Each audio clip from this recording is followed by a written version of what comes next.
Oh oh, désolé, je dansais la Sega.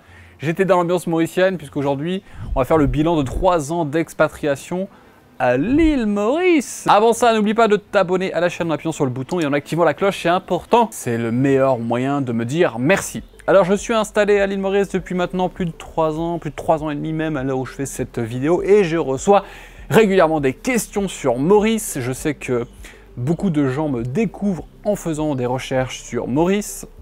Donc ça fait partie de mon écosystème et j'avais déjà publié en 2018 une vidéo sur les avantages et les inconvénients de l'île Maurice, ainsi qu'un premier bilan de 1 an, me semble-t-il, à l'île Maurice. Et c'est intéressant maintenant, 2 ans plus tard, de voir ce que j'en ai à dire et si mon avis a évolué un petit peu sur la question ou pas. Eh bien, réponse dans cette vidéo.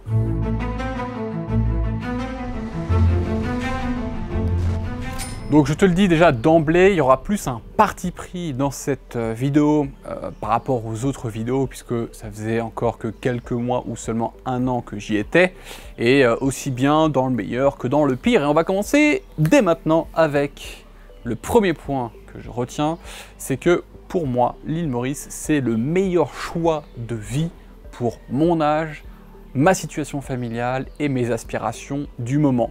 Je suis heureux ici, il fait beau, il fait chaud. La vie coule comme une chanson. On est bien, le rythme est tranquille. Qu'est-ce que tu veux de plus, franchement? La mer, le soleil, le luxe en quelque sorte, puisque le luxe c'est l'espace, c'est le temps, c'est la qualité, c'est les hôtels, les week-ends, la semaine, avec le staff ici, tout se passe bien, tout va bien. Donc très sincèrement, je n'aurais jamais pu avoir la même qualité de vie si j'étais resté à Paris, même si j'avais déjà à l'époque un appartement de 55 mètres carrés, ce qui était jugé comme déjà beaucoup à l'époque et pour mon âge, en dessous de 25 ans. Mais très sincèrement, je ne regrette pas. Et pour moi, après le recul de plus de 3 ans maintenant, je me rends compte que c'est le meilleur choix, surtout quand on a des enfants. Maintenant, j'ai 2 enfants. Élever des enfants dans ce cadre-là, c'est quand même extrêmement favorable et reposant par rapport à ce que ça demande comme charge, mais j'y reviendrai un peu plus tard. Le deuxième point, c'est que Paris, en fait, ne me manque pas vraiment. Au début, je pensais, et même au départ, les premiers mois, ça me manquait, la vie parisienne, l'état d'esprit parisien, etc. Je m'étais habitué, acclimaté, 15 ans à Paris, tu te rends compte? J'étais pas en mode la saga, tu vois, j'étais pas en mode la plage et tout. Donc du coup, c'est vrai qu'au départ, le détachement a été un peu plus intense, mais aujourd'hui, ça me manque pas du tout. Et encore moins depuis la première crise Covid, premier confinement, etc. Et tout ce qui s'en est suivi politiquement, socialement, sociétalement parlant, et même toutes les valeurs. J'en ai déjà fait une vidéo sur pourquoi j'ai quitté la France. Je t'invite à aller la regarder, il y a 9 raisons, où j'argumente vraiment mon départ. Donc au final, Paris me manque pas vraiment. Je suis content quand je vais voir ma famille. Là, je fais cette vidéo, on est dans un 2e confinement à l'île Maurice. Mes parents sont restés avec nous en famille pendant 2 mois pour Noël. On a vraiment profité. J'espère pouvoir les voir avant la fin de l'année, mais à mon avis, ce sera pour la fin de l'année. Et mis à part ça, honnêtement, je suis 1000 fois mieux ici. 3e point, ma famille me manque certes, mais j'en profite beaucoup plus. Avant, quand j'habitais pas loin de chez mes parents, qu'il suffisait juste de prendre le train de Paris pour aller à Melun, déjà, on se voyait pas tant que ça. On allait se voir peut-être 1 fois par mois, peut-être 2 fois par mois maximum. Donc en fait, finalement, c'était pas autant que ça. Et on avait tendance à prendre ça pour acquis. Aujourd'hui, notamment avec les problèmes de Covid et tout, où l'incertitude règne, où le monde a changé et l'équilibre se fait de plus en plus fragile, on se rend compte que quand on se voit, on en profite à 100%. Mes parents sont venus ici, comme je le disais juste avant, 2 mois pendant Noël, et j'en ai profité vraiment à 100%. J'étais heureux et très triste à la fois quand ils sont partis, parce que ça m'a fait un vrai manque, et c'est là où je me suis rendu compte, j'ai eu un déclencheur. Non pas qu'il fallait que ça change, mais je me suis dit quel bonheur de pouvoir profiter encore de mes proches, quel bonheur d'avoir une famille aimante et aussi un cadre de vie qui est exceptionnel. Et j'avais beaucoup de gratitude pour ça, sans faire le mot un peu galvaudé, genre gratitude, mais là pour le coup, c'est ce que j'ai ressenti, même avec un peu de tristesse. 4e point, eh bien, fiscalement, ça fait quand même la différence pour le moment, parce que c'est en train encore d'évoluer, pas dans le bon sens du terme pour nous les entrepreneurs, mais ça va, ça reste raisonnable. Après 2 confinements, le pays en a quand même pris un petit coup, donc il faut bien aller chercher de l'argent quelque part. Les impôts ont un peu augmenté, mais ça reste quand même tout à fait raisonnable par rapport à ce qu'on peut trouver en France notamment. Et ce que je peux faire comme bilan, c'est qu'après 3 ans de fiscalité à la mauricienne, mais forcément que le levier de croissance, il est beaucoup plus intéressant que si j'étais resté en France à payer mince d'impôts pour un système auquel je crois plus du tout et qui dépense mal l'argent qu'on leur donne.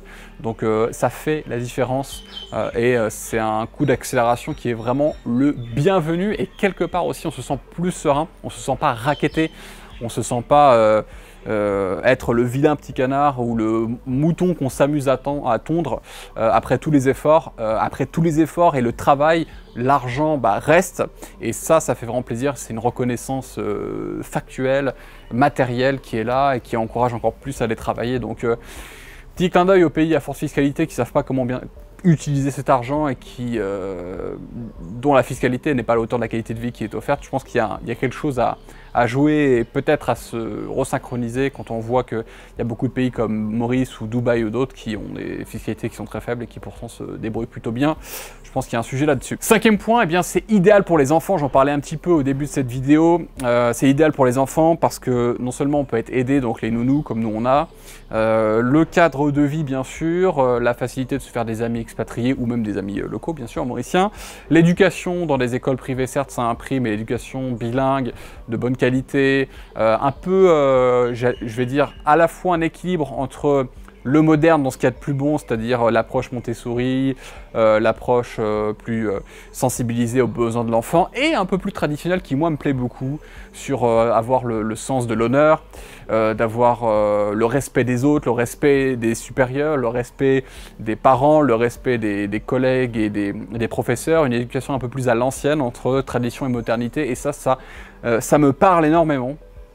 Donc là-dessus, je suis assez convaincu, mais ça se paye, bien sûr. Mais disons que c'est un point pour moi qui est très positif. Alors 6e point, qui n'est pas un point positif, mais j'y travaille. Donc point numéro 6, c'est difficile de se maintenir en forme. Pourquoi? Bien parce qu'ici, on ne marche pas, on prend que la voiture, il n'y a pas de centre-ville, il n'y a pas d'endroit où tu marches vraiment à part quelques centres commerciaux. Donc tu fais pas tes milliers de pas par jour comme je le faisais à Paris. À Paris, je marchais tous les jours pendant plusieurs heures, je prenais rarement le métro et même quand tu le prends, tu marches. Donc en plus de ça, on sort. On va souvent au restaurant, on est souvent invité chez des amis parce que notre cercle social a explosé ici, on a beaucoup d'amis et on reçoit aussi souvent, hors période de Covid / fin du monde. Donc du coup on vit vraiment dans ce que j'appelle l'abondance, hein, les restos, les bouffes, les machins, on boit du bon vin, on mange de la bonne nourriture, on va dans les bons restaurants, dans les bons hôtels et qu'est-ce qui se passe? On s'empâte. Ça c'est un vrai sujet parce que ok, bon maintenant c'est que quelques kilos, mais sur le long terme, ça peut jouer sur mon physique, ça peut jouer sur ma santé surtout. Ça c'est important, la santé à long terme. Moi j'ai des enfants, j'ai une famille, j'ai des clients, j'ai une communauté, ils comptent sur moi pour être en forme le plus longtemps possible et c'est bien ce que je compte faire. Donc du coup, c'est un sujet, il faut en avoir conscience qu'ici on a tendance à s'empâter parce qu'on est dans un truc tropical, tranquille, il fait chaud, on est plus lent, on mange, machin. Donc attention à ça. Bien surveiller l'alimentation, bien surveiller l'alcool et l'entretien physique qui sont hyper importants. 7e point, c'est d'avoir un cercle social avec lequel tu es proche. Et bien ça, c'est complètement indispensable. Au départ, la première année, ça a été plus délicat de bien vivre cette expatriation parce qu'on avait laissé tous nos cercles sociaux, nos amis parisiens pour vivre une nouvelle vie ici. On connaissait pratiquement personne et on a dû recommencer de zéro. La première année a été délicate et aujourd'hui je vois qu'il y a des amis qui nous ont rejoints, notamment Elodie Bossan que je salue, que j'ai déjà interviewé dans ma chaîne d'ailleurs. Ils sont arrivés avec Dino, son mari, les enfants et ça fait partie de nos amis intimes, cercle intime.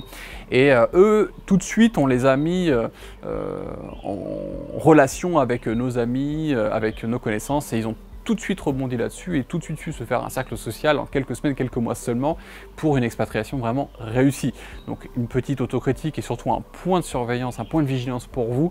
Le cercle social va être un facteur clé pour une expatriation réussie. Donc ne pas hésiter à s'inscrire dans des associations ici à Maurice Accueil, à aller sur les groupes Facebook pour pouvoir socialiser, rencontrer du monde le plus tôt possible parce que ça va vous rendre l'aventure beaucoup plus sympathique. 8e point, Attention, vivre à l'européenne, ça coûte cher. Qu'est-ce que j'appelle vivre à l'européenne? Eh bien, c'est acheter, manger bio, sortir souvent dans des restos et des hôtels de qualité, avoir des activités, kitesurf ou d'autres choses comme ça qui sont demandeurs en énergie et en argent. Là, je pense que c'était un moustique qui vient de te piquer là. Ouais. Ça fait un rouge là. Oui, entre-temps, bien sûr, il y a Antoine qui m'a dit tu t'es fait piquer par un moustique, t'es tout rouge ici. Bon, voilà, ça fait partie, ça aussi l'île Maurice. Les moustiques, je les ai pas mis, mais c'est vrai qu'en fin de journée, quand tu tournes dehors et que tu te fais défoncer, il faut être préparé. Donc vivre à l'européenne, acheter bio, sortir souvent, aller dans des restos de qualité, les hôtels, avoir des activités type kitesurf ou ski nautique ou autre, ça coûte cher. Si tu veux vivre à la mauricienne, manger ce qu'ils mangent, etc., qui n'est pas tout à fait équilibré d'ailleurs, ça c'est un autre sujet sur la santé des Mauriciens, ça coûtera pas cher, mais bon, c'est bourré de pesticides, c'est pas très bon, généralement c'est du riz blanc plus du pain, donc ça c'est pas fou, pas folichon, donc ça coûte cher. Concrètement, nous on a un gros budget course parce qu'on achète que de la qualité, puis on commence à être nombreux ici.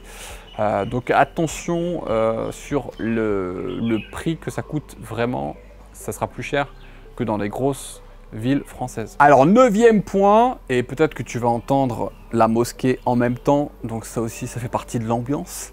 9e point, il y a beaucoup d'administratifs et des institutions qui sont un petit peu gentiment à la traîne, c'est-à-dire un peu en mode papier, beaucoup de papier ici. L'informatique n'est pas très modernisée, pas très en place, donc on a beaucoup de papier.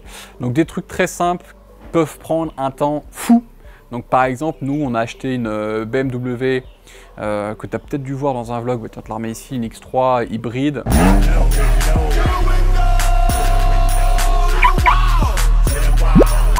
On a eu un très bon prix neuf ici à l'île Maurice après le passage du Covid et on s'est fait un petit plaisir parce qu'on avait fait voilà, une belle année, qu'il fallait qu'on change de voiture parce qu'on avait une toute petite Nissan qui n'était pas très safe et là comme en plus on a une autre fille. Voilà, il fallait investir dans un truc un peu plus solide et puis se faire un petit kiff. Donc on a payé une partie en cash, on a payé 30% en cash et le reste on a fait un crédit. Et en fait le crédit de la voiture, ça a pris un temps de malade, alors que d'un autre côté, tu as le système Juice par exemple, qui est un système de virement qui a été créé par la banque MCB, qui permet de faire des virements comme ça en quelques secondes, de portable à portable avec des numéros de téléphone qui virent sur le compte bancaire, qui est hyper bien foutu, qui est hyper moderne. Et de l'autre côté, faire un crédit de voiture, ça prend un mois, quoi. C'est un truc de fou. Donc voilà, ça dépend. Des fois, administrativement, ça va bien se passer, et parfois ça va vraiment être long. Et à l'île Maurice, il faut surtout valider la validation qui a été validée, de la revalider, surtout bien valider, de redemander le même truc, etc.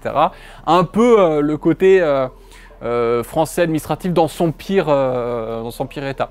C'est en train de changer, ça s'améliore, donc il faut rester positif, surtout comme je te disais, il y a quand même des trucs très sympas de l'autre côté. 10e point, les gens sont extrêmement gentils et dans une posture de service. Franchement, quand on revient en France, le contraste est violent. Ici, les gens sont à ton service, alors pas soumis, hein, il y a des gens qui confondent les deux, à ton service, avec la volonté de t'aider et de t'apporter de la valeur ou tout simplement de t'accompagner dans quelque chose. Donc ça fait une énorme différence et moi j'adore ça dans le peuple mauricien et dans le staff mauricien qu'on peut avoir et les partenaires et tout ça, c'est que qu'est-ce que c'est agréable d'être avec des Mauriciens. Franchement, j'ai rencontré très peu de Mauriciens avec qui ça s'est mal passé ou pas sympathique, franchement ça n'existe quasiment pas. Donc cette extrême gentillesse fait un bien fou au quotidien et une différence incroyable, surtout quand on vient des grandes villes françaises. 11e point, le cadre de vie est incroyable. Et ça fait beaucoup de fois que je dis incroyable dans cette vidéo, mais c'est parce que l'île Maurice, c'est incroyable. Il y a la mer, la nature, le soleil, les oiseaux, la météo, les moustiques qui te piquent sur le front. Franchement, cette expérience, elle est dingue. Même Antoine a failli se faire manger par un requin. Il y a quand même de tout à l'île Maurice. On remettra les images, tiens. J'adore ce cadre de vie, c'est exceptionnel. Peut-être qu'un jour je m'en lasserai, je ne sais pas. Je ne sais pas comment on peut se lasser de cette beauté.